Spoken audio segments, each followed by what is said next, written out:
Get to today. I want to start here, Muslim Brotherhood, their infiltration in Congress. But I want to start with something that's being misreported today. People are saying this happened over the weekend in Chicago. It was actually a few weeks ago. Freshman Congresswoman Rashida Tlaib opened her keynote speech at the Council on American Islamic Relations, 15th annual banquet. I want to start with what she said at the very beginning. You know, we always said the Muslims are coming. Well, guess what? I think we're here. We're not only everywhere in all kinds of different governments, but mashallah, wow, we're in the United States Congress. Okay. If you get your information from the mainstream propaganda, otherwise known as mainstream media, that statement just means there's more diversity in Congress, and it might. If you didn't know who CARE actually is, why CARE was actually founded, and by whom, the statement takes on a completely different context once you know those things. So I want to start off by talking about something else, but I'm going to come back to that, and it's really important because they tie together. But first, let me talk to you about freshman Congresswoman, another one, Ilhan Omar. Now, we first started looking into Congresswoman Omar's life, and we were just trying to make sense of her anti-Semitism, which the left doesn't seem to have a problem with. Why does the left, by and large, and the media give her a pass? Okay, they hate the right, they think Donald Trump's horrible, sure, but there's more. A journey into the life of Omar uncovered a very strange history of the media giving a pass to multiple really suspicious stories that they would never in a million years look the other way for anyone else. Tonight's show is separated in two parts. The second half takes a deep dive and provides context into what Rashida Tlaib said and what she really meant with the Muslims are coming and we're already inside governments and the U.S. Congress. That ties back to our second Congresswoman. However, on this first part, this first segment, I want to warn you that what I'm about to talk about so far is unverified. But that is the problem. Why is it still unverified? Why isn't the media in a full-out blitz to investigate some of these stories? Because we're talking about immigration fraud, committing perjury, and campaign finance and ethics violations. Why is no one looking further into a freshman Congresswoman who's accused of that, beside her anti-Semitism? She seems almost completely immune to negative press and from mainstream media, and we've seen it before. Take, for instance, the story that came out from online bloggers. Now, this happened in 2016. The bloggers claimed that Omar had committed immigration fraud by marrying her brother to facilitate his arrival in the United States. Okay, first of all, it's coming from an online blogger. Sometimes they're right, most times they're really, really wrong. I don't know. Well, directly after the information hit the internet, Omar set her social media platforms to private, then deleted all of the alleged evidence used to prove the immigration and fraud case.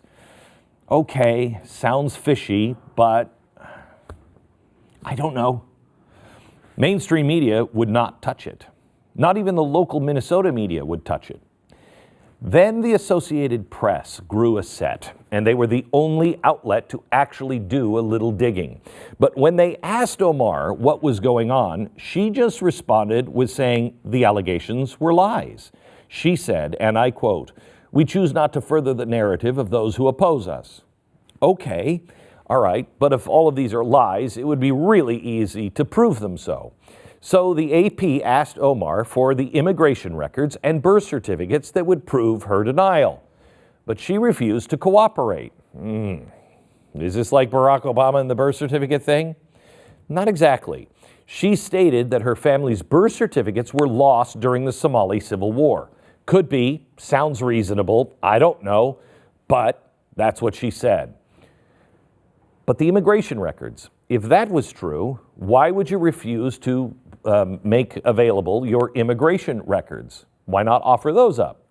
Well, a Freedom of Information Act requested by the AP and submitted by the Associated Press was sent back, explaining the approval to the release would have to be authorized by Omar and her husband or brother or whomever. They obviously never signed off on it. Even Snopes, who aren't exactly considered friends of conservatives, are classifying this case as unproven. So let me recap. What we have here is a credible case of immigration fraud by a sitting U.S. representative, and the alleged perpetrator has deleted visual evidence, refuses to provide evidence that could exonerate her by a credible source, the Associated Press, and then has gone radio silent on the issue ever since. How is this not sticking in some journalist's craw?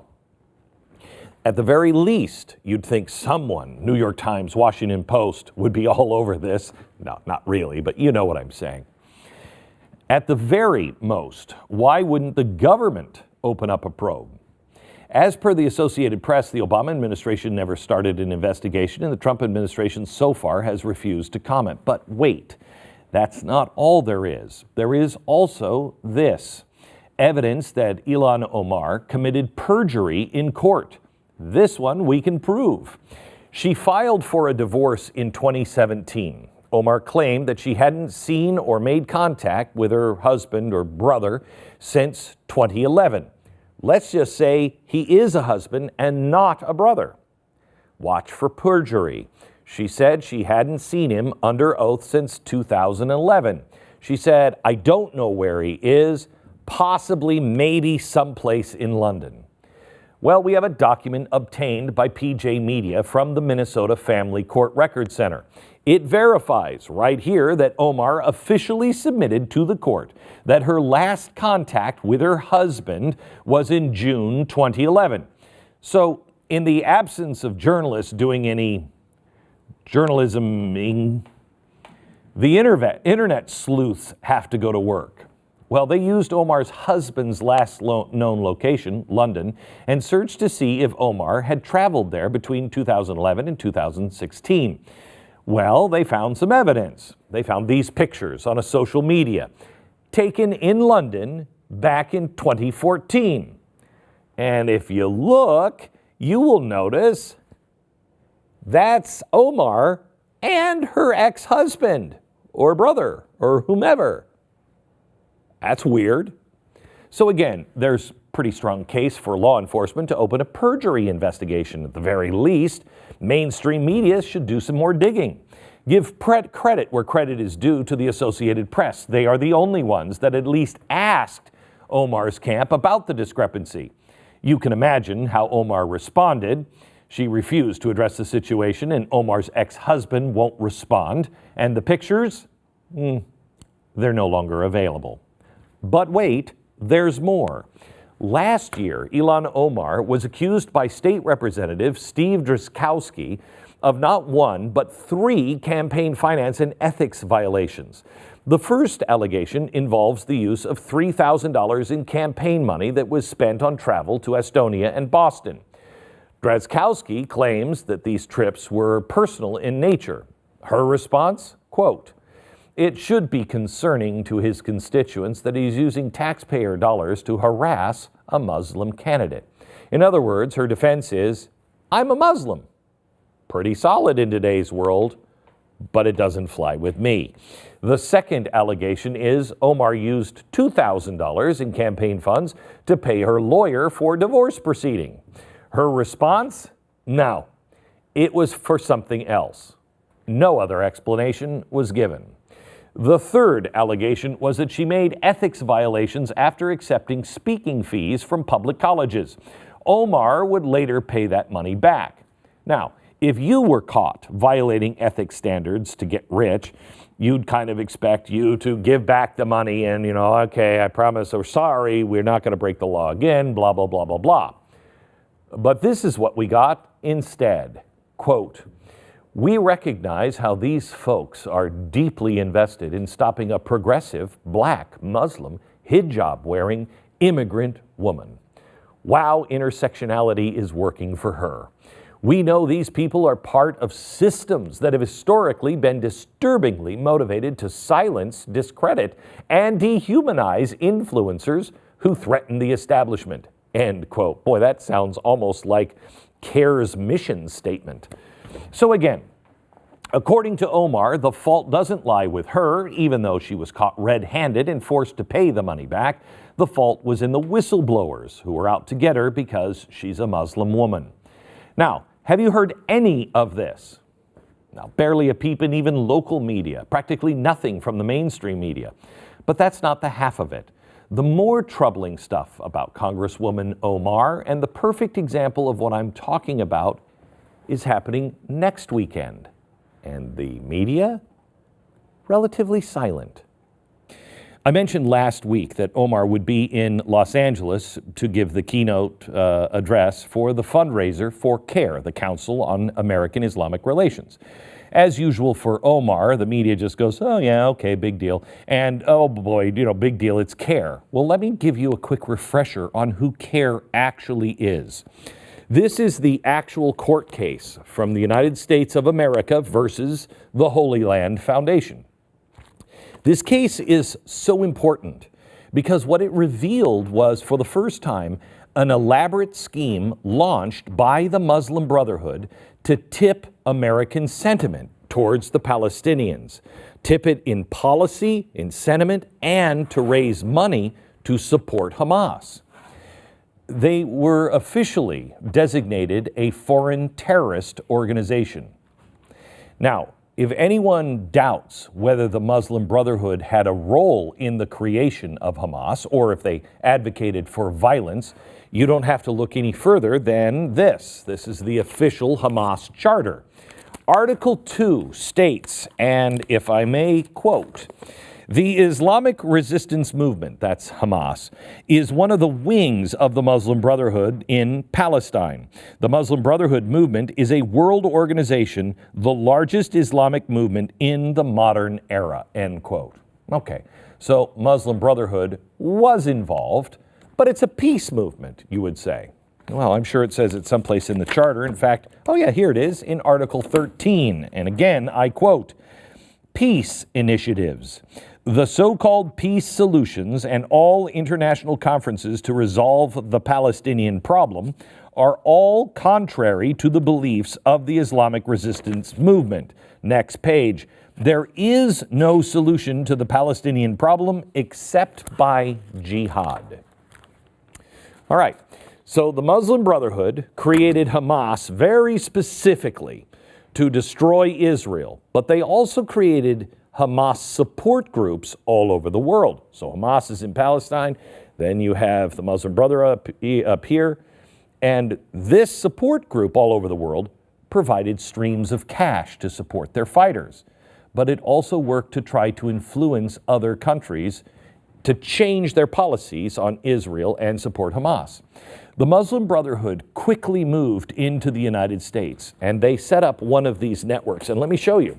Here's the Muslim Brotherhood. Here's Palestine. They set up Hamas. Then all over the world, and here in the United States, they put the Palestine Committee together. The Palestine Committee was broken up into three parts. The United Association for Studies and Research, that's a think tank. The Islamic Association of Palestine, that's in charge of propaganda. And the Holy Land Foundation, that's the fund. They were in charge of procuring and funneling money back to Hamas terrorists in Palestine. These three people are this. Okay, these three people came down here and they created the propaganda arm of CARE. CARE was created as a tool for the Islamic Association of Palestine by those three men, Nihad Awad, Omar Ahmad, and Rafiq Jabbar. Now, Awad and Ahmad, these two, all right, were both caught via FBI wiretap at an infamous Philly meeting. This is where law enforcement were able to verify that the Palestinian Committee, the U.S.-based Muslim Brotherhood, was discussing how they were going to continue to support Hamas. I want you to remember this man's face. It's very important. Now, The official court document that was annotating who was at the meeting in Philly is right here. Both of these men attended. Both of these men were key speakers. Ahmad was the person that actually set up the meeting and led the opening remarks. These are the founders of CARE. It is absolutely indisputable. CARE is Hamas. Nihad Awad continues to lead CARE to this day. This is who Omar is fundraising for next week, the propaganda arm for the Muslim Brotherhood and Hamas. Now, how is it nobody is interested in this? How come no one is pointing this out? The question that we have to ask ourselves, if all of that is true, which it is and verifiable, please do your own homework. Congresswoman Omar, is she ignorant of CARE's true identity, or is she a willing accomplice? Well, we have to go back to where she was born. She was born in Somalia, Mogadishu, in 1981. Then, because of this horrible civil war in Somalia, she had to leave. In 1992, she went to Kenya. In 1995, she was approved as a refugee, and she settled in Virginia and then quickly moved to Minnesota. In 2011, she graduated from the Humphrey School of Political Science and International Studies. Okay, while she was there, the Humphrey School is a place that the CARE has their tentacles all over this Humphrey School of Public Affairs. So when Omar was at Humphrey, this was the type of conferences being held there. Islam in the West, with the goal of, quote, pursuing development and enhancing understanding between Muslims and Western worlds. Okay, not bad. This event was co-sponsored, of course, by the Minnesota chapter for the Council on American Islamic Relations. Remember, also known as Hamas, the propaganda arm. Last summer, CARE was at the Humphrey School leading a challenging Islamophobia conference. Now, was it during this time when she was at the University of Minnesota that Omar got mixed up with the Hamas front group? We don't know. But we do know this. She is now fundraising for CARE next week. And it has been reported on recently that she has been fundraising for them for years. This is a CARE Minnesota advertisement for a fundraiser back in 2017. One of the noted speakers was the then state representative, Ilhan Omar. But still, useful idiot, or is she a willing accomplice? Well, it's one thing to show up for a few events for CARE at her school or for some random fundraiser, but it's not like she actually worked for CARE, right? Well, let's take a quick peek at her resume, displayed full view on her own website. Look at the top. Under Community Leader, former advisory board member for Minnesota Council on American Islamic Relations. So we have a sitting member of Congress who raises money for and used to work with an organization with direct ties to the Muslim Brotherhood and Hamas, a U.S. designated terror group. Now, as I said, CARE was founded as a propaganda arm for Hamas. So what if we found evidence that she was parroting the same kind of propaganda from the halls of Congress that CARE is putting out? Would that be grounds for at least a little intention? So Omar has gotten in trouble lately for making anti-Semitic comments. And the one that she really popped her head out with was in February. She said that the American Israel Public Affairs Committee, or AIPAC, was controlling U.S. foreign policy. The outcry from both the Republicans and the Democrats eventually had her retract that. But she seemingly has made going after AIPAC somewhat of her own personal jihad. Now, isn't it interesting that if you go to CARE and you look at their press releases, the main target of CARE is AIPAC. They attack almost nonstop. These are just 15 of the unbelievable, unaccounted things that CARE has published on AIPAC. Now, I'd like to point out that AIPAC does spend a lot on lobbying, but they do not give a single dime directly to politicians. But CARE does. Now, if there was evidence that CARE was giving money to Congresswoman Omar, in light of her criticism of AIPAC, that would be a little embarrassing, wouldn't it? Oh, it is a little embarrassing, isn't it? So is she a hypocrite, or is she spreading propaganda exactly as she's being told to spread? Omar's anti-Semitism is dividing the Democratic Party. Even Rahm Emanuel is writing condemnations for Omar's actions and saying, what are we doing? The divide amongst the Democrats eventually led to a formal House vote to condemn anti-Semitism. But what they ended up passing was a blanket resolution condemning all hateful language. So in other words, what Omar said was bad and anti-Semitic, but we're not going to call her out by name, and instead we implore people just to talk nicely to each other in general. It was ridiculous. But how can the Democrats not be in agreement to chastise Omar and condemn anti-Semitism? Did some outside lobbying group known for propaganda pressure Democrats to leave Omar alone and water down the anti-Semitist talk? Well, here's a photo taken at the Capitol just before the House vote. The man standing next to Linda Sarsour is Nihad Awad, the same man that was the head of and founding member of CARE, and directly identified by the FBI as one of the Palestinian Committee members supporting Hamas.